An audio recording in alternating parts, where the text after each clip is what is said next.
Hey everybody, this is the Dungeon Gardener. Welcome to my channel. I want to talk to you guys about the garden. The garden, as you see here, is winding down. I've had success and some failures.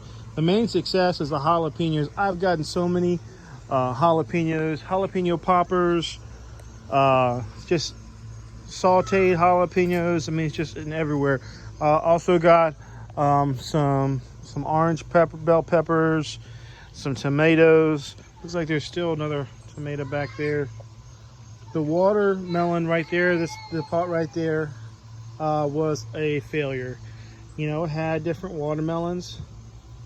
You know, I think there was a total of 5, but it just didn't get enough of a root system to get enough water. I mean, I watered it. Maybe perhaps if it had like a drip line, maybe it could get enough water, but it just didn't do well enough in the pot size that I provided. I had tons of potatoes in this pot and some of the pots over here. I'm gonna go ahead and talk about some future endeavors here.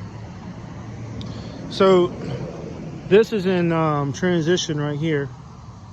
So right around right there and then right there was these giant bushes, and they shaded my trees.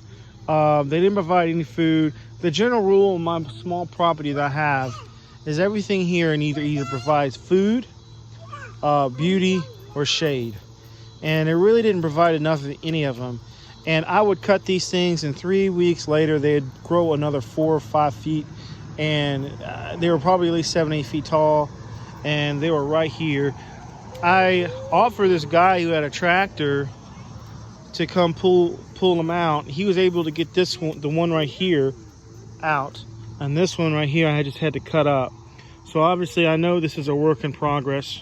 I'm totally redoing this whole thing, and some of it's going to be going into next year. But the blueberries that were in the pots in the beginning of the year, 2 of them are in the ground. So here, that kind of blueberry, this is from Stark Brothers. This is an O'Neill blueberry, and this is a pink lemonade blueberry. I was worried they was going to have some transplant shock, but they did not. I'll put some soil acidifier, and I really built up the soil because I tore up the weed barrier so the roots could easily get into the dirt underneath. But the problem with that was underneath the weed barrier, it was just clay. So I wanted to build it up so that it has at least a little bit of soil to work with. And we'll see how that goes. So far, there's no transplant shock. Here's 2 more different varieties. I'm going to keep right here. This one, I don't even know what these ones are. These are mystery varieties. I had a label and then I lost them. But, so I'll have one right there, one right there, and then I'll have another one coming in the spring. I'll plant one right there and then one right there. Over here is the blackberry bush that I planted. I had like 3 blackberry bushes, and my daughter pulled them off too early. So anyhow, I would like to get another variety and plant it right there. So another thing that's nice about the way I'm doing it here, it was very kind of hard to get some of the weeds and grass in check because it was so many bushes that I've pulled up now. I've pulled up or I've cut, and if I sprayed the grass and I'm spraying the bush too, that stuff is going to come up eventually. So that's a part of the future plans. So that's what's going on here. Here are my, I'll start down the line right here. This is my apple tree. I started with about 35 apples, and the tree is slowly cold them or whatnot. I did take a bite of one earlier, hoping it was ready because it changed color, but it was not ready yet. So hopefully I'll get a few apples, and in the future, hopefully I'll get a lot of apples. It's still a young tree. And I don't know what kind of apple. This tree was here before I got here. This one is the Santa Rosa, and you can see it is kind of yellowish. I have put a little bit of fertilizer down, hoping that it will get better. This one and that one right here, I have been nervous that, wondering, are these going to make it? And I'm not really sure of the answer to that, because I've mounded up the dirt, some good soil to raise it up, because underneath here is just clay. And I wanted to mound it up so the roots don't get drenched in water, because as you dig a hole with clay, I mean, it's pretty much it's kind of like a clay pot, and it can hold in water, and that's not good. Oh yeah, I put in extra raising of the rock so I won't have any weathering. My wife is back. So this is a Santa Rosa. It looks kind of bad, but right now it's just probably struggling with roots and whatnot. And this is the only one that didn't spray, because I planted, when I sprayed everything, I didn't spray this one because it wasn't planted yet. This is the Ruby Sweet. Like you see here, it was bitten up pretty bad. And I'm going to talk about that too. My plans as far as June bugs. June bugs have been terrible. This is my Toka plum. And look, it's been bitten up too. I'm going to talk about that. Here's my contender peach tree. I'm hoping that I'll get a good harvest this year. I'm trying to do everything right about this. I've given a nice open center here, so lots of airflow can get in. I recently did a little bit of pruning. I just did chop and drop here. But the open center allows airflow and sunlight and helps prevent disease. And that's really the way you want to do these type of trees. So I cut that center off in the very beginning, and I'm not sure if I stressed it out, and it had probably about 8 peaches, and then the tree cold them, and so that was unfortunate. But look how thick. I mean, surely next year, if it's not, it's got to be able to produce some peaches next year. So I did a video earlier in the year about this. This was literally a stump. It had died back all the way to the ground, and now it's growing. It's got figs all over everywhere. The problem is, it spent so much time trying to grow limbs and leaves and everything like that, that it started growing figs later than it was supposed to. So it started growing limbs later than it was supposed to. The problem with that is I got to make sure I don't do the same mistake this year. In the winter, I will definitely be covering it so it won't die. I go to my other trees. You notice this tree. It's very healthy, this contender tree. But there are some areas where it was eaten, but most of it's not, and it's because it's so dang big. And that's another something to mention about fighting off the June bugs. Sorry about that traffic right there. Here's my green gage, and you can see here they started eating that, and then it had the new growth when they were done.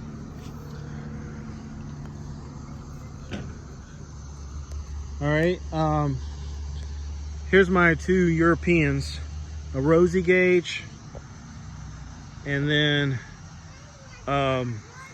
what is it called, a Victorian plum. So these ones haven't grown a lot, but that's normal. They say first they sleep and then they creep and then they run. So they haven't, they just probably been growing roots right now, and they haven't been growing big. So here are my figs, and I thought for sure this black mission was going to get figs, but it did not. Because this is the second year I've had it. It's a terrible shape. I had to repot it, and that might be why I didn't get figs, because it was in a much smaller pot. And I probably gave it more room for the roots to grow, and so the roots grew instead of the fruit. Figs and pots like to grow fruit when they're root bound. So hopefully this Desert King will produce fruit next year. It only does Reba figs. Here's the figs that actually have some fruit here. This is Italian honey, right? And I don't know, it's September 1st right now. I'm not sure if I'm gonna, this one looks like it's trying to droop, but the color's the same. And then, you know, but this one is supposed to be green. So we'll see. And then this one's a brown turkey. And you can see here, they got a while to go. They're definitely probably my biggest one so far, but they're still really small. Okay, and all right, this one is Violet de Bordeaux, and they just got these really small figs. So I don't know if they're gonna swell up or not. I mean, you can see they're all up and down, but they're just real little. So this is a Celeste fig. I'm thinking about planting this one in pot. And I have 2 extra pots now that I got rid of the blueberry plant over here. Because this blueberry plant, you know, so now I got 2 extra pots that are big. So I'm not sure which ones I should put in there. Probably definitely the Italian honey. I'm not sure about the Celeste, because I might try to plant the Celeste. So I want to talk to you guys about my plans as far as the June bugs. That's really been the devastation of my garden. And so I have been using these bags, multiple of them, and you can see in here they're full of dead June bugs. I'll probably just pour them out here. I know this looks like garbage here, but eventually that's all going to turn to soil, and it's going to be nutrition back into the dirt. So I'm not really concerned about that. I'll feed my trees one day. So if you notice, this one does have spots that was eaten, but not nearly as much as this. And it's just because it's so much bigger. It's so much larger, and the June bugs can't overtake it. So my big plan to combat the June bugs is try to take down their population with those things. So every year they can't come back as strong as the year before. But B, this little booger, this little tree is going to be bigger. The green gauge over there, it's going to be bigger. Those green gauges are going to be bigger. Those European plums, this one's going to be bigger. This one's going to be bigger. And so the bigger they get, the more food there is for them, and the less damage they can cause to the whole of the tree. The other thing that I'm just going to have to live with is this cherry tree, which is such a beautiful tree in the beginning of the year. This is the one that they really want. They want, you know, most people, they notice that the June bugs like to go after rose bushes. They will ignore rose bushes and come straight to here. And it has devastated my cherry tree. I was worried that it was going to die. But sure enough, it did grow back at the ends. But it's just so sad, man. It's just struggling. So the nice thing about this cherry tree, it didn't produce cherries this past year. But the year before, it did. and it's a validated and it produces cherries early, way early. And because of that, the cherries will get harvested before the June bugs even come out. And then this cherry tree will become what you call a trap crop, which means it'll attract the bugs away from my plums. So I'll have the cherry and it'll produce me cherries, hopefully. And then when I took the cherries off, then when the June bugs come out, the June bugs will prefer the cherry and they'll just tear this tree to pieces. And the bigger the cherry tree gets, the more of there is for destroy and less likely it'll destroy it. It was too big for me to cover up as far as what I had. So that's the plan. The other future endeavors is I was thinking about planting rose bushes somewhere. Like somewhere far away, like over there by those trees near the ditch, or maybe up there over there. They also love rose bushes. I know my sister had some rose bushes, and man, they just tore up those rose bushes. And you could just let them get on the rose bushes and just spray them with dish soap, soapy water, and they'll die. So they'll go on to the trap crop, which right now the only one I have is a cherry tree.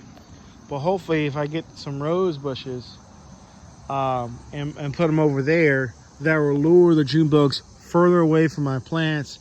And then, you know, when I have time, I can just kind of walk over there and spray some soapy water on them and kill them.